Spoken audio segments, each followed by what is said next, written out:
Artificial intelligence has passed a new benchmark. Now it knows when to hold 'em and knows when to fold 'em.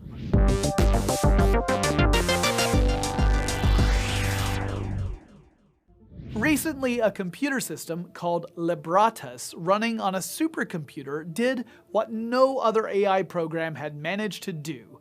It defeated 3 human world champion caliber poker players in a series of no-limit Texas Hold'em games. This is a big deal. One of the ways we frame artificial intelligence is, how does this AI match up against humans? And frequently, we use games to make this measurement. Back in 1997, IBM's Deep Blue chess computer defeated world champion Garry Kasparov in a series of 6 games. Machine defeated man. Not all games are equal. Games like Tic-Tac-Toe and Connect 4 have a finite number of moves, and we humans figured out the algorithms to solve these games. That means we know the outcome of any game, assuming all players are making no mistakes. Tic-Tac-Toe will always end in a draw, assuming perfect play. Connect 4 will always see the first player win the game under those conditions. But some games, like chess, have so many variations and possibilities that solving the game is a non-trivial task. And others, like poker, are even more difficult because perfect play isn't as easy to define. A good poker player is aware of the statistical likelihood of his or her hand being the best at the table. But great poker players know how to analyze how their opponents play, and then they capitalize on any weaknesses they might have. For example, let's say we're playing Texas Hold'em and the 3 flop cards have been revealed. You hold 2 queens in your hand. The flop cards are a jack, a king, and a queen. That gives you 3 of a kind. Now, what are the odds I have a better hand? If I held 2 kings of my own, or a 10 and an ace, you'd be in trouble. But are the odds with me or against me? And could my betting behavior give you hints as to what I actually held in my hand? It's not easy for humans, and it's really hard for computers to master poker. There's a lot of psychology involved. Going with a purely statistical approach might get you through the early stages of a tournament, but it's probably not enough to win the grand prize. How did the AI do it? First, Libratus is a collection of 3 artificially intelligent processes. One is called reinforcement learning, which is just what it sounds like. Libratus played trillions of games of Texas Hold'em against itself over and over. This is how human players start to get good, though typically we don't have the time to fit in trillions of games in our days. If you don't have an innate sense of odds, playing games and paying attention will give you a feel for how likely any given situation might be. On top of learning the game, Libratus developed its own betting strategy. It made unpredictable choices, which kept human opponents off balance. With no apparent rhyme or reason connected to its decisions, human players couldn't get a bead on whether Libratus held legitimately awesome cards or was bluffing its transistors off. A second system would analyze gameplay during actual matches. This allowed Libratus to narrow down its playstyle, catering it to go up against whatever humans it faced. And a third system helped keep Libratus's playstyle a surprise to other players. It would analyze how it played throughout a day and identify any patterns that were popping up. Then, it would actively instruct the other systems to avoid those patterns in future play. The Libratus of tomorrow won't play like the one you face today, making it even harder for human players to find an advantage. But perhaps the most interesting element to consider here is that Libratus could bluff. It could bet in such a way that human opponents couldn't be sure their cards were superior. A computer that can bluff and not be caught out could be useful in many situations, not necessarily deceptive ones. If a computer can tell when someone else is bluffing, it could aid in business or politics. However, a bluffing company was D-Wave. I'll just show you a couple things. We built what are still the world's only quantum computers that you can buy. And the company D-Wave has been doing this. Thanks. I didn't really have much to do with it, but you know, so this is one of them. This is one of the processors. And a lot of interesting things happened to me over the years there. I got sent pajamas, a whole bunch of stuff. You know, there's lots of interesting things that happen when you build something like a quantum computer. But just as an aside, because I thought it was funny, one of the interesting things that's happened from the D-Wave story is there's this gigantic conspiracy that's arisen on the internet that goes like this. So D-Wave builds quantum computers. The way that they work, if you know how this works, is one of the interpretations is that you tap into these parallel universes and they do computations. Sounds really weird. But what's happened is this idea has been hijacked to describe something called the Mandela Effect, which is this thing where the past changes. So think about something you know to be true from the past. And then imagine you went out on the internet and you can't find it at all. It's not there. It doesn't match with your experience. So these people think that D-Wave is responsible, and CERN. And of course, the quantum key to the abyss factors into it somehow. I'm not exactly sure how. Okay, so that's just D-Wave. I did that for about 15 years. It was a lot of fun. A big science project that we turned into a commercial entity. That was a warm-up for Kindred. So Kindred is much, much, much more ambitious than D-Wave. And what Kindred is trying to do is build real AI. So what you've heard about AI is not what we mean by AI. What we mean by AI is a software system that can do literally anything that a human can do. Literally anything. And obviously, computers are better at things than people in lots of different ways. So now imagine, not only can they do everything that a human can do, but they can do everything that the best human at any task could do better than them. So imagine there was the mental Olympics of the 100-meter dash, and Usain Bolt is the fastest person. Now imagine that's some kind of a mental thing, like writing a novel or writing whatever.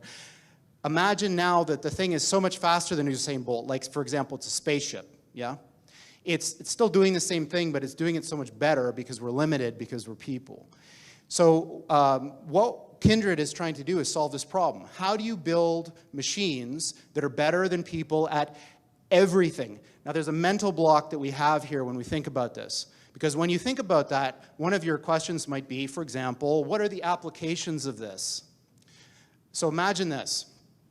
Imagine, for $10, let's say, I could build a machine, like a little robot, that had fingers and eyes and all that. And it could do your job better than you, no matter what it is. And I could sell that to your employer for, say, $15 and make a profit, instead of having to pay you $100,000 a year. Now imagine that was true for every single job. So that's what we're talking about here, is a complete and utter transformative change that of the likes of which has never been seen before in the history of humanity, making the Industrial Revolution look like a little tiny blip on the path that humans have taken from when we emerged from the ooze a few billion years ago. We are right on the verge of that transition now. So this guy, Rich Sutton, is one of the most famous people in the academic world of AI. And like many, when asked, when will this happen, he says things like this. 25% chance within 13 years of this thing that I'm talking about. You know, when you think about what you read on the news, you know, CNN, BuzzFeed, whatever, they're all kind of the same nowadays. Think about how unimportant that thing is that you're reading if this is true. Yeah? So what does this have to do with aliens? So Sam Harris, who I quite admire, is a very interesting guy, was reciting this parable at a TED Talk that he was giving, and it goes something like this. So, say I'm the President of the United States. So I receive this message from the heavens. So my microwave dish, my SETI dish, finally captures something. And what it says is, in 50 years, or 13 years, we're coming to your planet. You gotta be ready. Now just imagine what would happen if that happened. A super intelligent alien race beamed down a message to all of us Earthlings saying, we're coming July 13th, 2030, and boy, you better be ready because the mothership is landing right on the front lawn of the White House or wherever you wanted to land on that day. The amount of resources that would be marshaled to try to figure out what to do would encompass the whole world. AI is just like that. So when this thing that I'm talking about happens, it's going to be exactly the thing that you're thinking about those super intelligent AIs. So the one thing I can tell you is they're not going to be like us. So alien means, different. These things that we're building are not going to be people. They might be really smart, they might be really good at all sorts of different things, but they're not going to be like us. They're going to be aliens. And they're going to be, I'm sorry to say, way smarter than every single person in this room, in ways that we can't even comprehend. So this, of course, triggers a lot of alarm. One of the guys who talks about this is Elon, who says things like this, like, when you do this, beware. Because you think, just like the guy in the stories, that when you do this, you're going to put that little guy in a pentagram, and you're going to have your holy water out, and you're going to wave it at the thing, and by God, it's going to do exactly what you say and not one thing more, but it never works out that way. So this is an attitude that some are having, this emerging alarmism about the way this is going to go. But these words, demons, doesn't capture the essence of what's happening here. I don't know if any of you are turn-of-the-century weird fiction fans, but there's this guy named H.P. Lovecraft, who's a very famous American weird fiction author. And he espoused a view which is called cosmicism. And the essence of cosmicism is cosmic indifference. So what he was saying is basically, yes, there are these massively intelligent entities out there, but they're not good, they're not evil. They just don't give a shit about you even in the slightest. The same way that you don't care about an ant is the same way they're not going to care about you. And these things that we're summoning into the world now are not demons, they're not evil, but they're more like the Lovecraftian great old ones. There are entities that are not necessarily going to be aligned with what we want. So this transition is really, really massively important for our entire species to navigate. And going back to that thing that Sam Harris was saying, nobody is paying attention. This thing is happening in the background while people bicker about politics and what's going to be in the healthcare plan in the US. And underneath it all is this rising tsunami that, if we're not careful, is going to wipe us all out. So, on that pleasant note,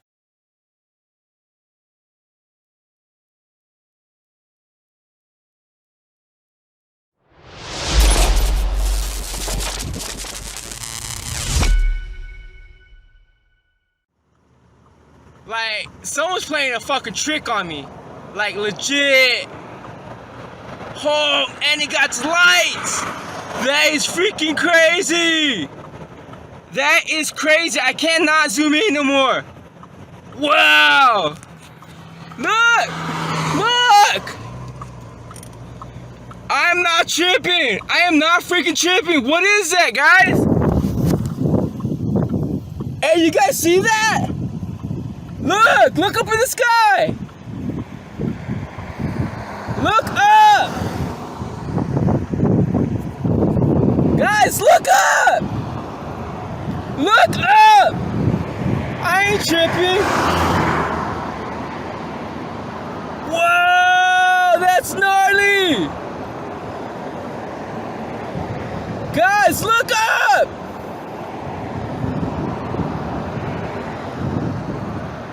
I can't be the only one, guys.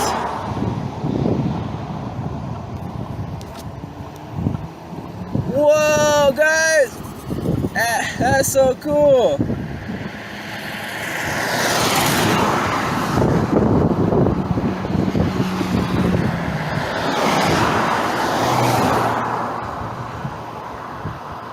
I don't know what this is. I really don't know what this is. I hope I'm catching it. It looks crazy, man.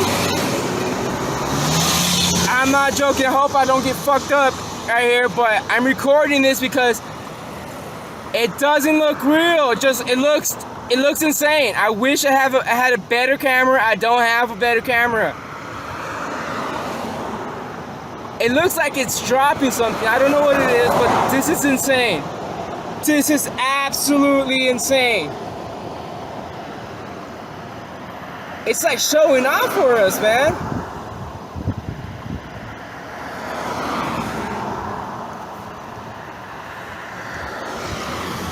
Wow. That's insane.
Now look at this. What is that? A Southwick man says that he saw a Dementor from the world of Harry Potter today.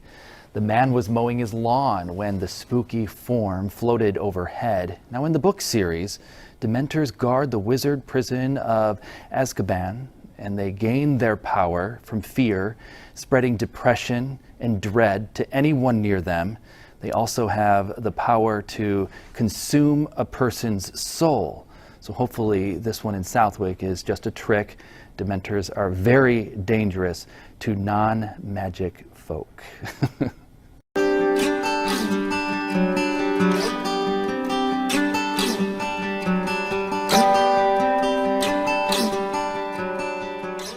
Horrified onlookers spot Harry Potter Dementor figure in the sky above busy shopping center.